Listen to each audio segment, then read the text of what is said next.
What? What? The mirror? Oh my gosh. Whatever. Hey YouTube, it's Ben coming to you from the basement. Shh, don't tell anybody.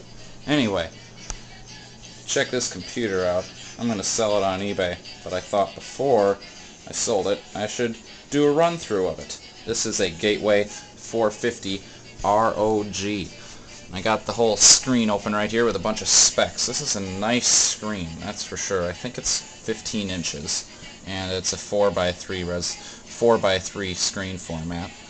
But it also has a very high resolution of 1400 by 1050 pixels. It has a ATI Mobility Radeon 9000 with 64 megabytes of RAM. It came to me from eBay once already with 1 gigabyte of RAM pre-installed instead of 512 megabytes, which is really good. It's got an Intel Pentium M processor that runs at 1.6 gigahertz. It doesn't have hyper-threading or anything like that, but it's still pretty good. It has a DVD CDRW drive, and it has a 60 gigabyte hard drive. The sweet thing is, which I didn't know if it would come with, is that it has a built-in wireless G. It's a Intel ProSet wireless card, and it gets great reception considering I'm in the basement and our wireless router, which is a CenturyTel router, is all the way upstairs. We have a three-story house or whatever, if you want to say basement, center level, upper level. But that's about it. I got Windows XP Home Edition Service Pack 3 installed on here, and it runs pretty good. I got an annoying Nyan Cat running down in the corner. I'm sure you can hear that. That's to show that the speakers are working. And I got it open. I got it plugged in. It does come with a battery, and it holds a short charge, not very long, so it would be in your best interest to maybe get a new one on eBay. The charger is included. It's the original Gateway charger down here. It's in good condition. The cord running from the power brick to the computer isn't in too bad a shape. There's probably a few scuffs or tiny tears in the cord, but nothing that affects its functionality. But that's about it. Things in good used condition. The keyboard barely has any wear on it at all. I don't think any of the keys are rubbed off. Touchpad is nice. It's a bit shiny, as you can see, but that doesn't really matter at all. The original stickers are still on there. You can see around the front side of the computer, we got our speakers.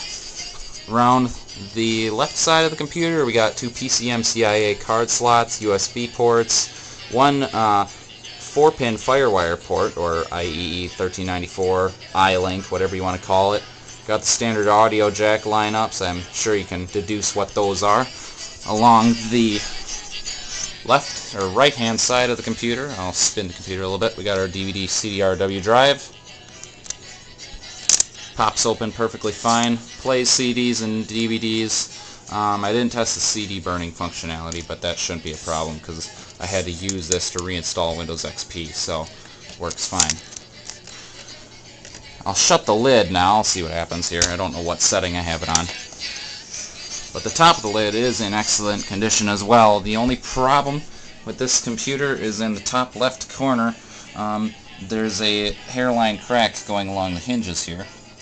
And we filled it in with some super glue to keep it from moving at all. And that seems to be doing a good job because there's quite a bit of stress placed on the lid every time you open and shut it. The hinges are pretty tight. I'll open it up once more here.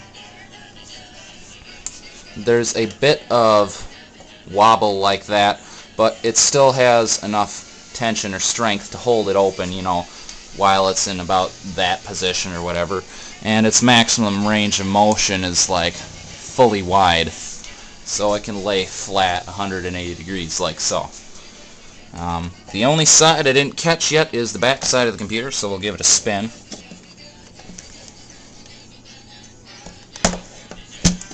And I have to not talk for a minute. Oh my goodness.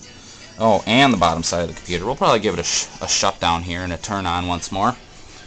We got the rear vents. We have a VGA out port. It actually has a serial COM port on the back, as well as an old style printer port. That'd be a parallel printer port. It's got one PS2 out. It has built-in 10100 Ethernet and a 56K modem. The modem I did not find the driver for, so that may or may not work. If you try and test it, you'll have to find the driver yourself. And there is a composite video out. It's not an S video, it's a composite, so that's pretty weird. I haven't tested that in itself as well, but good luck trying to get that to work. It's kind of an interesting feature. And of course the power, which it's plugged into at the moment. So, we'll do a shutdown and a reboot just to show you that it works properly. NanCat is still running. But we'll hit the power button. It doesn't force it off, but it'll successfully shut down here. Might take a short amount of time to close all these programs, but that's a good test of its functionality. Get the screen starting to blink here in the taskbar. I got a whole bunch of windows open to show the information. Took a picture of it or whatnot. Ridiculous background picture. Logging off. Windows is shutting down.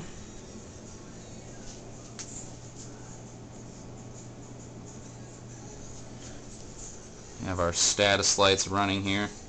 That's power and battery charge, and of course the hard drive status indicators at the top. There's a few hotkeys up there too, and I believe they all function properly. So our computer is powered down now. We'll unplug the power and back for just a moment and give it a flip over. And I'll tell you the one bad thing about the bottom side of the computer is one of the rubber feet is missing. Pity. There's 3 more that are there though, and they're all in perfectly fine condition. The battery is right here. We got our memory card expansion slot here. We got the wireless G access port. There's also a docking port right here, and I don't have any additional accessories for that. You can also pop the CD-DVD-ROM drive out right about here if you want to put in some other expansions, which you'll have to hunt around on eBay for. And the hard drive access is right about here. But it's all in pretty good shape. I'll flip it back over and turn it back on once more, just to show you that it can successfully boot Windows XP. And we'll do it without the power plug and see how long the battery lasts. It's been plugged in all morning, so it should be fine. As you can see, it's sped right through posting, and now it's on to booting Windows XP.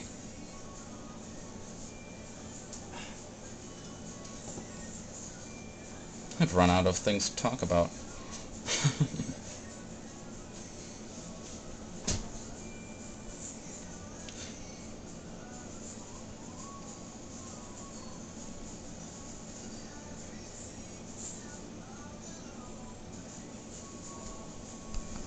So we don't have any particular user profile name on there, it just says XXXXX.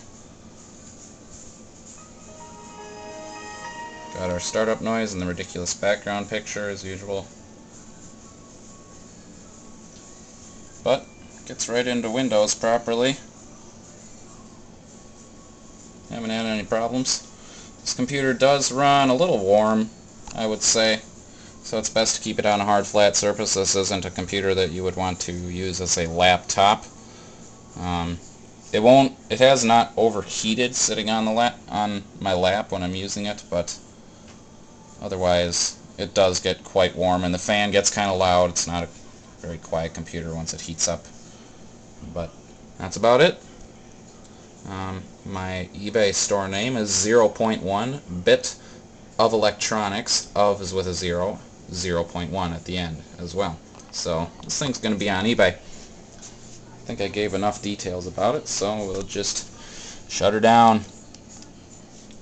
That's about it. Once again, this is Ben coming to you from a basement.